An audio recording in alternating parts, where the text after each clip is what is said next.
This week, I was given 2 reminders why I would never hire a property manager who uses virtual assistants. And I have a bit of a unique perspective on this that I am going to share with you today in this video. I'm Monique Burns. My husband and I started buying properties in Detroit, Michigan in 2007.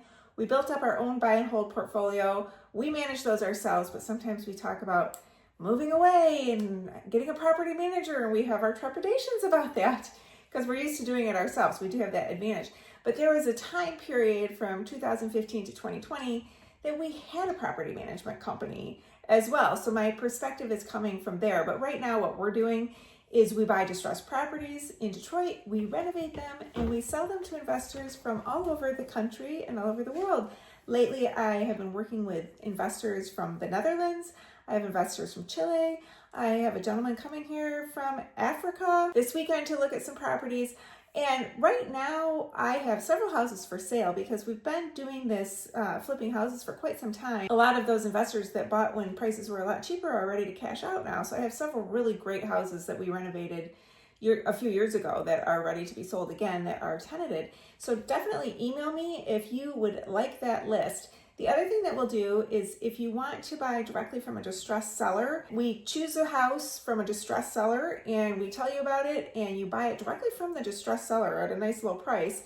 We get it renovated and we give you the end price right then, which is $90,000, and that way you know that that is your price. It's not like trying to find contractors and trying to manage it yourself.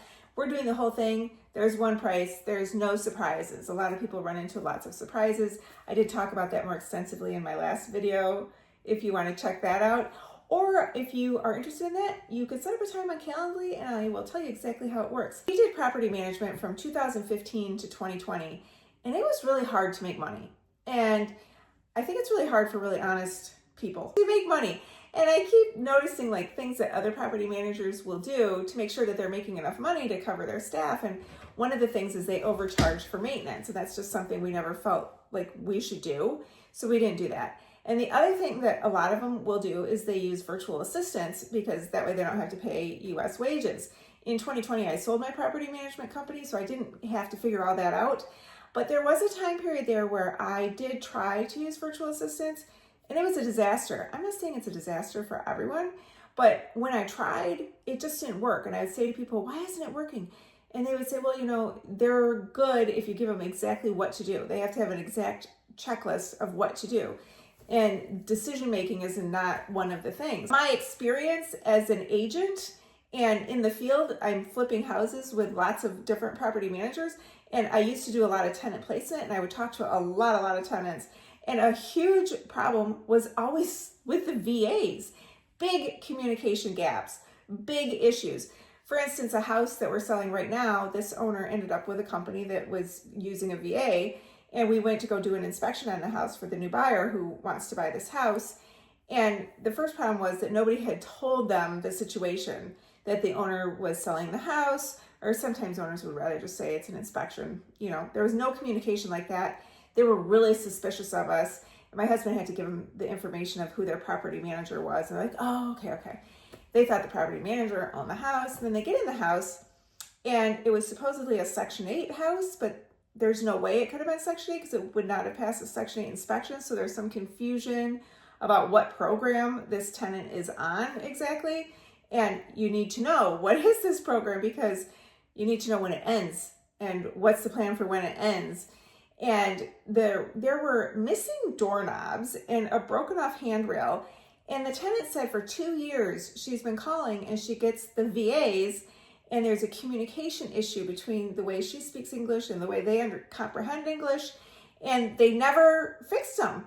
And whatever program she's on, they kept saying, you need to move. And she's like, but I love this area. My kids are established in this school and it's such a great area. I don't want to move. Wait.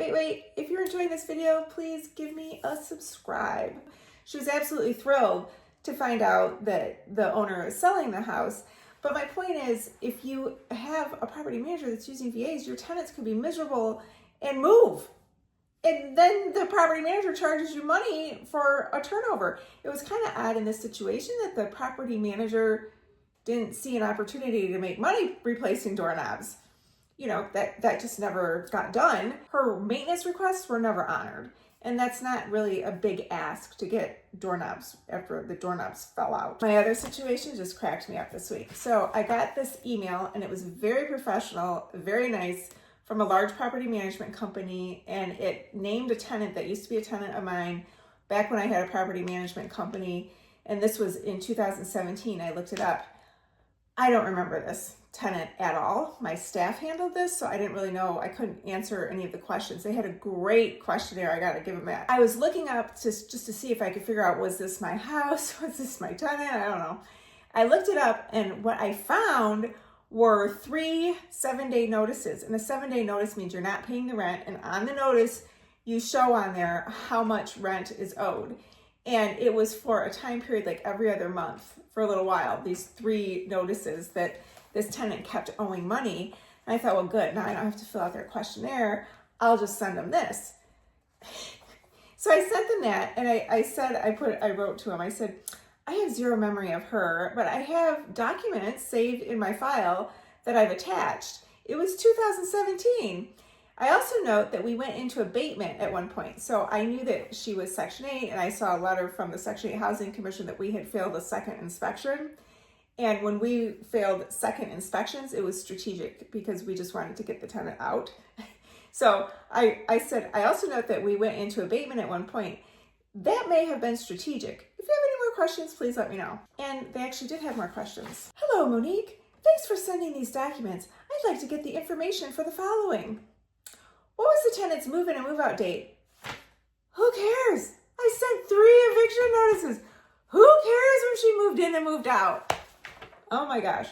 What was the monthly rent amount? Who cares? Did the tenant pay rent on time?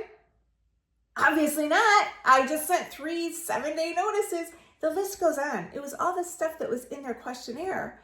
And I just sat there and I thought, why are they asking me this? Like, how stupid. If someone sent you 3 7-day notices that we sent the tenant, you're still asking me more questions? And I wrote back, would you rent to her after what I sent you?